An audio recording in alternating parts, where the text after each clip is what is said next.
அனைவருக்கும் வணக்கம். இன்னைக்கு நம்ம கூட டாக்டர் காசி சார் இருக்காரு, கிரிட்டிக்கல் கேர் ஸ்பெஷலிஸ்ட். அவருக்கு இன்னைக்கு நம்ம என்ன கேட்க போறோம் அப்படின்னா, செஸ்ட் பெயினை பத்தி கேட்க போறோம். அதாவது நெஞ்சு வலியை பத்தி கேட்க போறோம். வணக்கம் சார். சார், நார்மலா செஸ்ட் பெயின்றது எல்லாத்துக்குமே இப்போ வருது சார். யாருக்கு வருது அப்படின்னு கூட நம்மளால கண்டுபிடிக்க முடியல. சின்ன வயசுலயே செஸ்ட் பெயின் வர்றதுக்கு என்ன சார் ரீசன்? வணக்கம். நம்ம இன்னைக்கு என்ன டாபிக் பத்தி பேச போறோம்னா, ஹார்ட் அட்டாக்.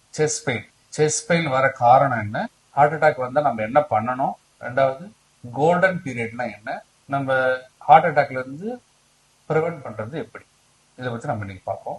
முதல் கேள்வி கேட்டிருக்காங்க, யங் எம்ஐ, அதாவது சிறு வயதுல நமக்கு ஹார்ட் அட்டாக் ஏற்படுறதுக்கான காரணங்கள் என்னன்னு கேட்டிருக்காங்க. அது முதல் காரணம் பாத்தீங்கன்னா பிசிக்கல் இன்ஆக்டிவிட்டி, அதாவது நம்ம சாப்பிட்ற சாப்பாட்டுக்கு ஏற்ற வேலை செய்யணும். நம்ம அதிக சோம்பேறித்தனமா வெயிட் உடல் எடை அதிகமா இருந்தாலும் ஒபிசிட்டி அதிகமானுச்சுன்னா நமக்கு இந்த மாதிரி எம்ஐ வர்றதுக்கான வாய்ப்பு நிறைய இருக்கு. அடுத்த ரீசன் ஸ்மோக்கிங். சிகரெட் பழக்கம் இருந்தாலும் குடி பழக்கம் இருந்தாலும் கண்டிப்பா ஸ்ட்ரோக்கான சான்சஸ் ரொம்ப அதிகமா இருக்கு. இப்ப பாத்தீங்கன்னா 30 to 40 இயர்ஸ்ல நம்மளுடைய ஒர்க் ஃப்ரம் ஹோம் ஸ்டைல் ஆயிடுச்சு.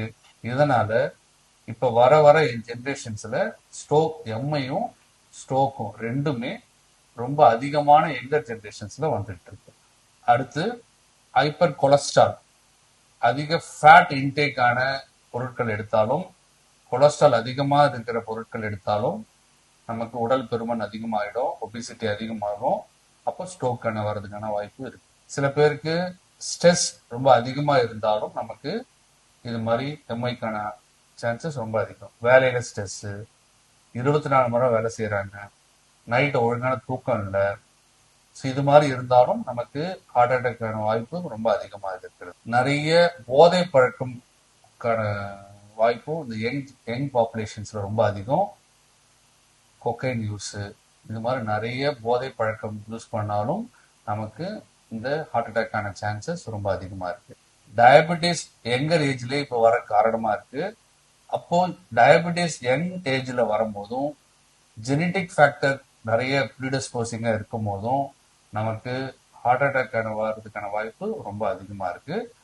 ஸோ அதை நம்ம யாராவது அண்ணனோ தங்கையோ இல்ல அக்காவோ யாராவது நமக்கு ஹார்ட் அட்டாக் இருக்கும்போது நம்ம போயிட்டு ஹார்ட்டை நம்ம பரிசோதனை பண்ணிக்கிறது ரொம்ப நல்லது. இப்போ 20 to 30 இயர்ஸ்லயே நம்ம ஒரு செக் ஹார்ட் இசிஜியும் ஒரு எக்கோவும் எடுத்து நம்மளுடைய ஹார்ட் நல்லா இருக்குதான்னு பாக்குறது மிக அவசியம்.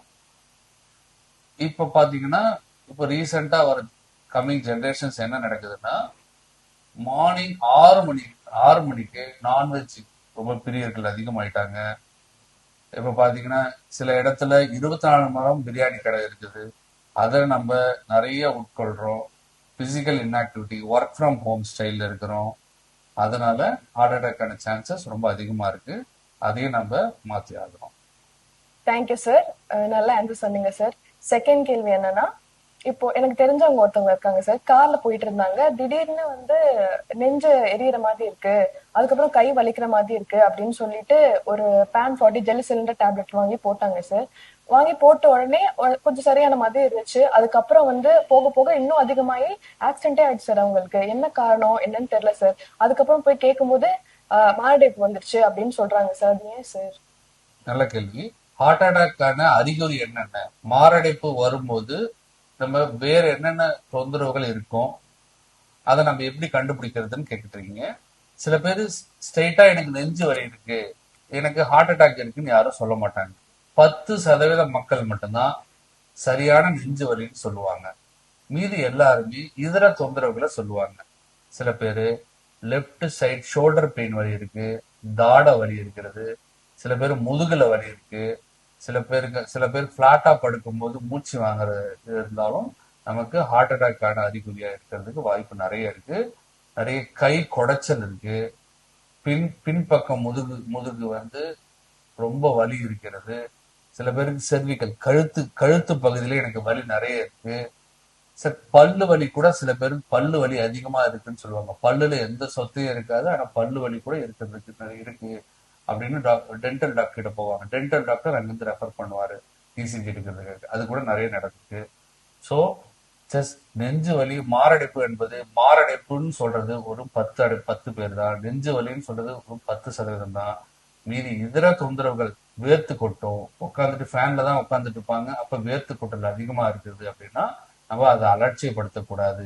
இமீடியட்டா பக்கத்துல இருக்கிற ஹாஸ்பிட்டல்ல போயிட்டு ஒரு இசிஜி, ஒரு சுருள் படம் எடுத்து அது நெஞ்சு வலி தானா அப்படின்றது தெரிஞ்சுக்கிறது ரொம்ப அவசியம். நிறைய என்ன நினைச்சுக்கிறாங்க, ஒரு ஒரு பிரயாணம் பண்ணிட்டு போறாங்க, ஒரு டிராவல்ல இருக்கும்போது ஒரு நெஞ்சு வலி ஏற்படும் போது ஒரு கேஸ்ட்ரிக் ட்ரபிள் தான், போயிட்டு பக்கத்துல சோடா குடிச்சா சரியாயிடும் அப்படின்னு யாரோ ஒரு தப்பான ஒரு கன்செப்ஷன் வச்சிருக்காங்க. சோடா குடிக்கும் போது அசிடிட்டியும் அதிகமாகும், நெஞ்சு வலியும் அதிகமாகும். ஸோ தயவு செஞ்சு நெஞ்சு வலி ஏற்படும் போது சோடா குடிக்கிறத முற்றிலும் தவிர்த்துருங்க. So it is totally contraindicated, அது நல்லா ஞாபகம் வச்சுக்கோங்க. ரெண்டாவது, ஒரு நெஞ்சு வலி ஏற்படும் போது பக்கத்துல போயிட்டு ஒரு ஜெலுசில் மாத்திரை வாங்கி போட்டா, ஒரு டைஜின் மாத்திரை வாங்கி போட்டா சரியா போயிடும் அப்படின்னு சொல்லிட்டு ஒரு பேன் 40 மாத்திரை போட்டா சரியா போயிடும்னு நினைச்சுக்கிட்டு அவங்களோட டிராவலை ஸ்டார்ட் பண்ணிட்டு போறாங்க. நான் டிராவல் பண்ணும்போது தான் தெரியுது, டிரைவ் பண்ண போகும்போதே அவங்களுக்கு ஹார்ட் அட்டாக் வந்து நிறைய இறக்கிறத நம்ம நியூஸ் பேப்பர் நிறைய பார்த்திருக்கோம். ஆக்சிடென்ட் ஆகி நம்ம பார்த்திருக்கோம். என்ன நினைச்சுப்போம், அவர் ஹார்ட் ஆக்சிடென்ட் இறந்தாருன்னு சொல்லுவாங்க. ஆனா அது உண்மை இருக்காது. அவருடைய சுயநினைவு டவுன் ஆகி ஆக்சிடென்ட் ஆயிருக்கும்.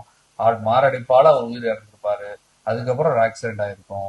இது நிறைய பேருக்கு தெரியாது. சோ எந்த ஒரு நெஞ்சு எரிச்சலையும் மாரடைப்புக்கான தொந்தரவாக இருக்கலாம், அது ஹார்ட் அட்டாக்கான தொந்தரவாக இருக்கலாம். அதை நம்ம அலட்சியப்படுத்தக்கூடாது. ஒரு வேர்த்து கொட்டுறதா இருந்தாலும், ஒரு ஷோல்டர் பெயின் இருந்தாலும், ஒரு கழுத்து வலி இருந்தாலும் நம்ம அதை அலட்சியப்படுத்தக்கூடாது. பக்கத்துல இருக்கிற ஆரம்ப சுகாதார நிலையம் போனாலும் சரி, ஒரு பக்கத்துல இருக்கிற ஒரு ஹாஸ்பிட்டல்ல போயிட்டு இசிஜி அல்லது சுருள் படம் எடுத்து நம்ம அதை ஹார்ட் அட்டாக்கா அப்படின்னு ஒரு சின்ன டெஸ்ட் மூலம் நம்ம ஈஸியா தெரிஞ்சுக்கலாம்.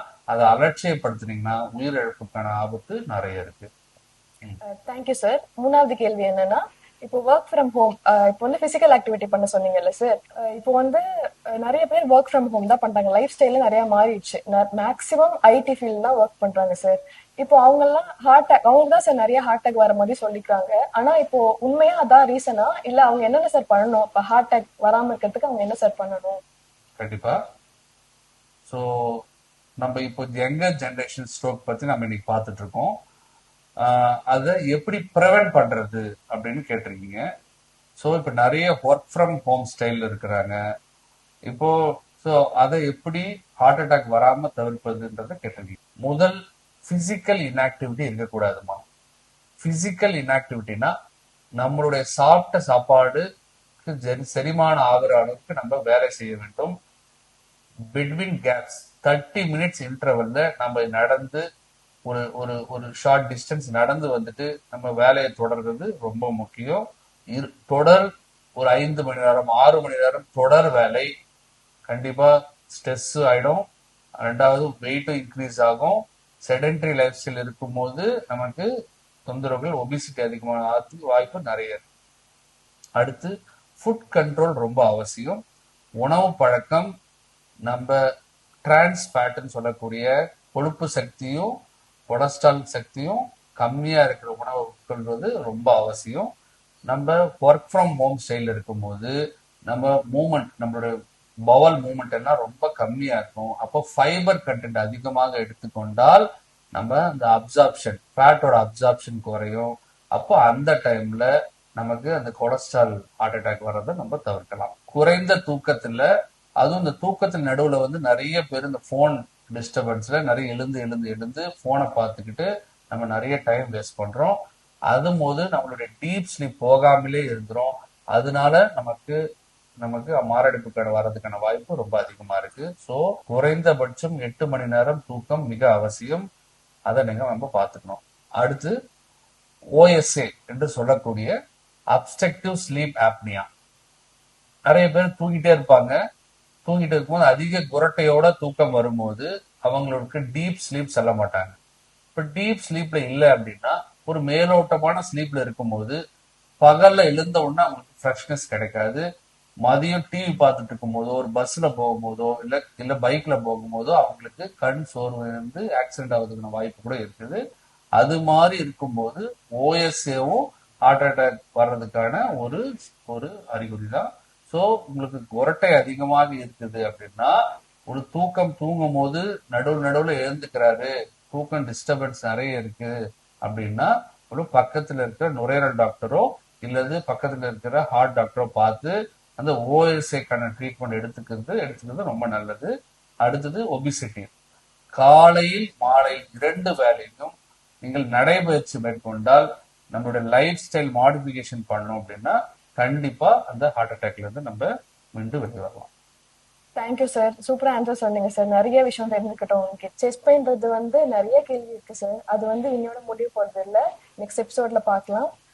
இப்போ வந்து நீங்க சொன்னதுல வந்து நானும் நிறைய தெரிஞ்சுக்கிட்டேன், பொதுமக்களும் நிறைய தெரிஞ்சுக்கிட்டாங்க சார். அவங்களுக்கும் நிறைய கேள்வி இருக்கும், எனக்கும் நிறைய கேள்வி இருக்கும். அது வந்து நெக்ஸ்ட் எபிசோட்ல நம்ம பார்க்கலாம். Thank you so much sir. நன்றி. தேங்க்யூ.